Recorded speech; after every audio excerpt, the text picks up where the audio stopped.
अस्सलाम वालेकुम वीवर्स, मैं हूं अमरीन रिहान और आज की वीडियो में आप ये देखेंगे कि हम किस तरह बहुत ही फ्लफ़ी और सॉफ्ट माश की दाल के दही बड़े बहुत ही आसान तरीके से परफेक्टली बनाएंगे।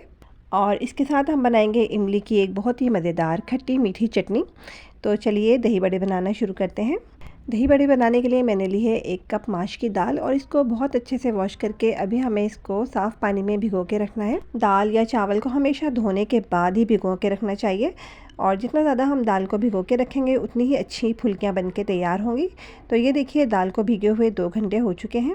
अब दाल को हमें बहुत ही अच्छा सा फ़ाइन ब्लेंड करना है। तो हम इसमें ऐड करेंगे सबसे पहले 1 टीस्पून मीठा सोडा और साथ ही इसमें ऐड करना है नमक। और नमक शामिल करने के बाद हम इसमें थोड़ा सा पानी ऐड करेंगे। जिस पानी में दाल भिगो के रखी थी वही पानी मैंने थोड़ा सा अलग निकाल लिया था, वही पानी मैंने इसमें ऐड किया है। और अब इसको हमें बिल्कुल फ़ाइन ब्लेंड करना है। फुल स्पीड से ब्लेंडर को चलाते हुए हमें इसको बहुत अच्छा सा ब्लेंड करना है। तो देखिए ब्लेंड हो चुका है और इसका टेक्सचर कुछ इस तरह का होना चाहिए कि हम इसकी ईजीली फुल्कियाँ बना सकें, ना बहुत ज़्यादा पतला हो और ना ही बहुत ज़्यादा गाढ़ा। चलिए अब फटाफट दही बड़ों के लिए फुल्कियाँ बनाते हैं। तो फुल्कियों का साइज़ आपकी चॉइस पे डिपेंड करता है। अगर आपको बड़े साइज़ की फुल्कियाँ पसंद है तो बड़े साइज़ की बनाइए और छोटे साइज़ की पसंद है तो छोटे साइज़ की बनाइए। जब एक साइड से इसका अच्छा सा गोल्डन ब्राउन कलर आ जाएगा तो हम इसका साइड चेंज करेंगे और दूसरे साइड से भी इसको अच्छा सा फ्राई करेंगे। तो फ्रेंड्स इसी तरह से हमें तमाम फुल्कियाँ तैयार कर लेनी हैं।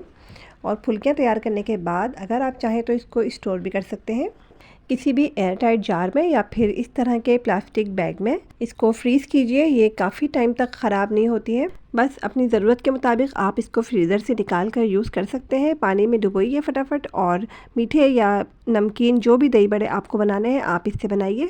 मुझे आज बनाने हैं मीठे दही बड़े। तो ये है घर का बना हुआ मज़ेदार सा दही।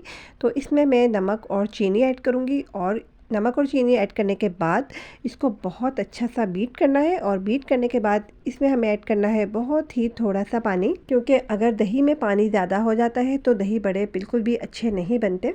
दही और फुल्कियाँ बनके बिल्कुल तैयार हैं और अब हम फटाफट बनाएंगे इसके लिए मज़ेदार इमली की चटनी। तो सबसे पहले हम इमली का जो पल्प है वो निकालेंगे। तो उसके लिए मैं इमली को पानी डाल के बॉईल करती हूँ। इस तरह इमली का जो पल्प है वो बहुत अच्छी तरह से निकलता है। तो ठंडा होने के बाद मैंने इसका पल्प अलग कर लिया है और अब हमें इसकी मज़ेदार सी चटनी बनानी है।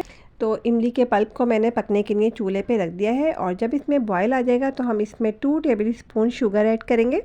साथ ही हमें इसमें ऐड करना है काला नमक और सफ़ेद नमक। 1 टीस्पून इसमें ऐड करना है लाल मिर्च पाउडर और कुछ क्रश्ड ब्लैक पेपर।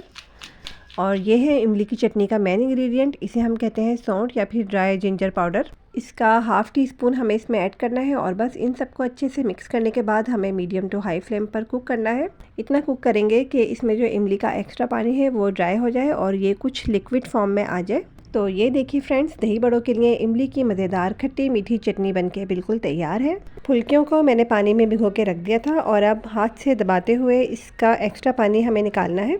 तो देखिए फ्रेंड्स, माशाल्लाह कितनी ज़बरदस्त फुल्कियाँ बनके तैयार हुई हैं। इसमें दही ऐड कीजिए और इन्जॉय कीजिए। अपना और अपनी फैमिली का बहुत सारा ख्याल रखिए और अपने होस्ट और दोस्त अमरीन रिहान को दीजिए इजाज़त। अल्लाह हाफिज़।